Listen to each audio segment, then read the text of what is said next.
The average person is said to spend 15 minutes in the bathroom. Why not take advantage of that time and learn something new? Presenting the 15-minute podcast on weird facts, crazy details, and funny particulars that you'll be able to enjoy while you're taking a on your free time. Welcome to This Shit with Sam Butler. All right. Welcome to another episode of This Shit Podcast. I'm your host, Sam Butler. Thank you guys for joining me. This is episode 99. We're going to be talking about Hannibal Lecter. Yeah, that's right. If you're not familiar with him, where have you been? Because this guy is a character that is known for the movie Silence of the Lamb. There's even a series on Netflix, I believe, Hannibal, and it's all based on this character. Now, the question is, was Hannibal Lecter a real life person or not? Well, in this episode, we're going to talk about that because it turns out that he was a real person, but not exactly the way the character is depicted in the book Red Dragon by Thomas Harris. Now, Thomas Harris, we're going to go back in time to 1963. Thomas Harris is a reporter. He's not quite yet the author that wrote Red Dragon, but he's starting out as a reporter. And it's crazy because he ends up in Mexico actually writing a story on a criminal that was guilty of murder. He was found guilty of murdering two young girls and a young boy. And this murderer was found guilty and he was sentenced to death. So Harris figures this is a great story. I'm going to go to Monterrey, Mexico, and I'm going to interview this guy, interview the people around him, and try and figure out what's going on. So he gets to the prison in Mexico, and he starts to talk to everybody around him. And one of the people that he talks to is the guy's doctor. Now, he's described as a very elegant gentleman, red hair, obviously Mexican, because they're in Mexico. And he starts talking to this guy. The doctor at first is a little put off. He feels like he doesn't really want to discuss anything with him.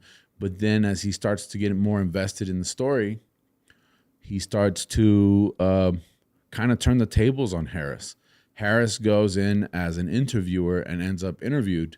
The guy starts asking Harris questions, which lead, and they're kind of like set up like riddles, so that Harris ends up having to come to conclusions on what happened. And one of the examples that was talked about, and by the way, the prisoner that he went to look for, his name was Dykes Askew Simmons.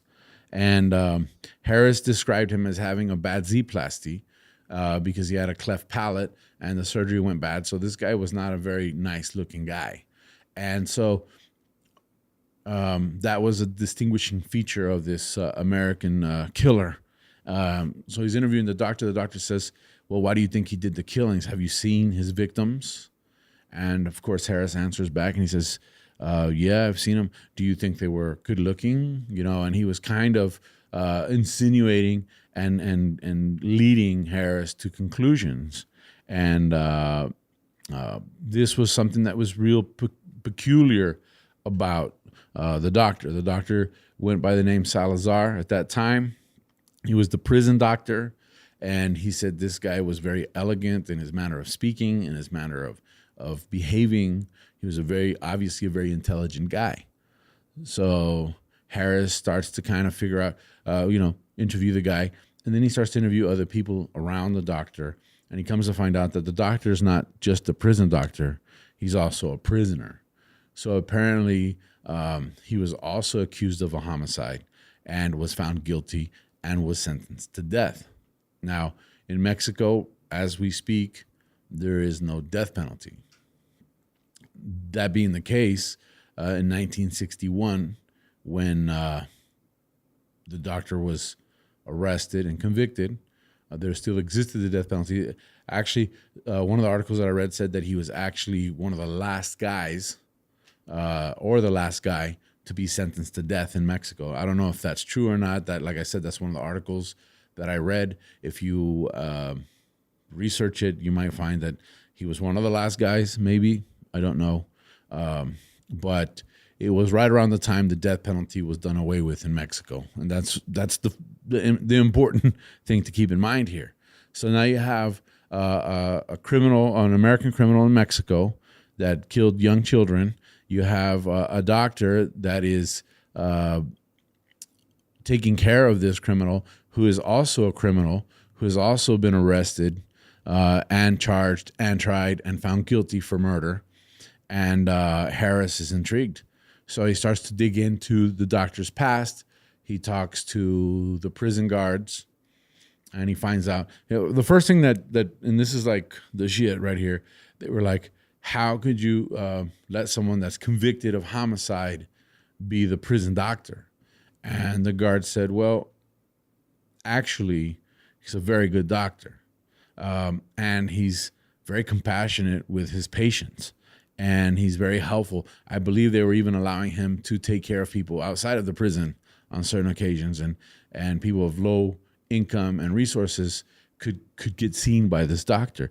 The article said that he dressed nice. I mean, he wore a suit, and it even said that he had a gold Rolex. So the guy had a gold Rolex, a suit. He's a prisoner in prison wearing a suit and a Rolex, but he's the prison doctor. So you can imagine he probably took care of the prisoners, the guards. He probably even took care of the guards' family whenever anybody got sick. So this guy was a resource to the prison, but he was also a criminal. Now, the thing about him that kind of stuck out with Harris was that, first of all, he finds out the guy's name isn't even Salazar. The guy's actual name is, and I keep wanting to say Antonio, but it's not. It's Alfredo Ballí Trevino. And so, October 8th, 1959, he commits a crime that was so horrific that it shakes the city of Monterrey to its core. This is something that is unheard of. Unfortunately, now in Mexico, it takes a lot to shake it to its core. But we're talking about 1959. What happens? Apparently, Alfredo Ballí Trevino had a lover, a same-sex lover. He was a homosexual, but he was in the closet. So he didn't want anybody to know he was in the closet. One of the rumors of why the whole argument ensued with his lover was because, one, his lover shows up to confront him while he's taking care of another patient, and this, first of all, irks him. After the patient leaves, they continue to argue, and he decides, hey, I'm not going to argue about this, but the argument was over the fact that he was actually going to start dating a woman with the goal to marry her to kind of cover this up. And of course, in today's society, it's not as big a deal as it was in 1959, but he doesn't want people to know. So he's going to marry a woman to cover it up. This turns into a argument. He decides that, you know what, I'm not going to deal with this. So what does he do? He injects the guy with sodium. And I have it here. Let me see. Sodium pentothal. Yeah, as a means of incapacitating him. Yeah, I was getting tongue twisted on that. Incapacitating him because I was talking to Hector here in the studio, and Hector's got a sports medicine degree, and he says, yeah, that's an anesthesia. So he pretty much injected the guy with an anesthesia, slit the guy's throat, and let him bleed out. After he bled completely out, he starts to cut the guy up into a bunch of little pieces, and he cuts him up and puts him in a cardboard box, drives him out into the desert, digs a hole, and buries him. I guess the guy went missing. An investigation started. People were looking for him, and they come to the conclusion that he must have been involved. They start doing the investigation, and they find where he buried the body, pretty much. He gets arrested, gets convicted. Now, one of the things that blows Harris's mind is that he interviews the homicide detective at the time. The guy's name is Eusebio Lara, and he's asking him, and he says, hey, this was pretty heinous crime. cutting someone into a bunch of little pieces, and he cut them into pieces that were so small he fit them into a cardboard box. He said when we trapped Trevino, we interviewed him, and we were shocked at how honest he was about what he did, and he almost had a sense of pride on how he did it. He was bragging about how he was able to cut him so meticulously. He was able to put him into a cardboard box. He was able to fit him 100% into a cardboard box, and he was able to put that box in the ground. And he bragged about the fact that he didn't even have to cut any bone to make this happen. So this was something that was pretty astonishing, first of all, as a feat, but it was pretty disgusting and scary for the homicide people, because they're like, what kind of a crazy guy are we dealing with here?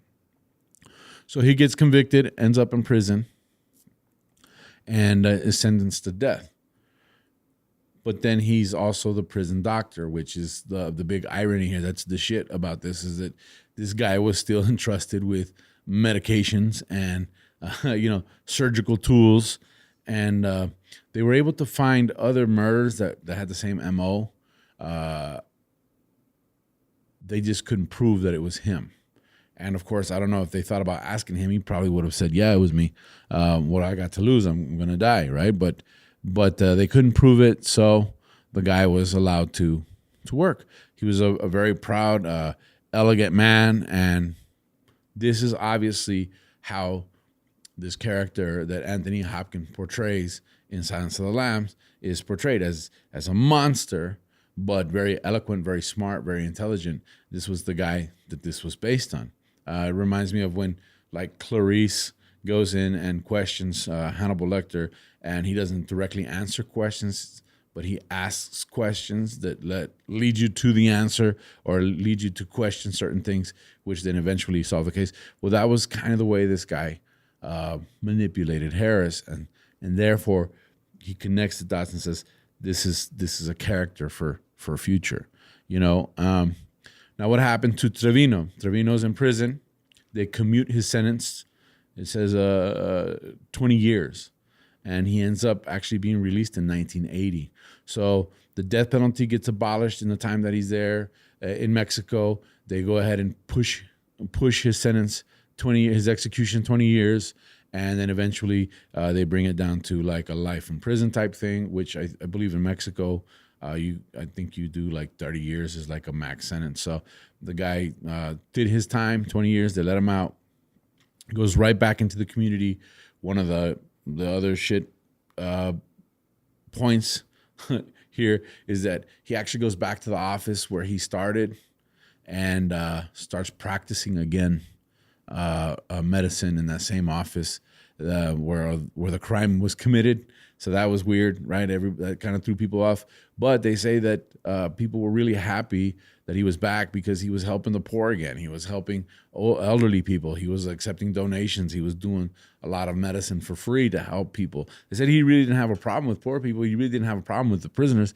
He didn't have a problem with helping those. He kind of had a problem with people who were of high society, and I don't know how they came to that conclusion, other than the fact that his lover was a medical student, so maybe he was from a wealthy family, and so on and so forth.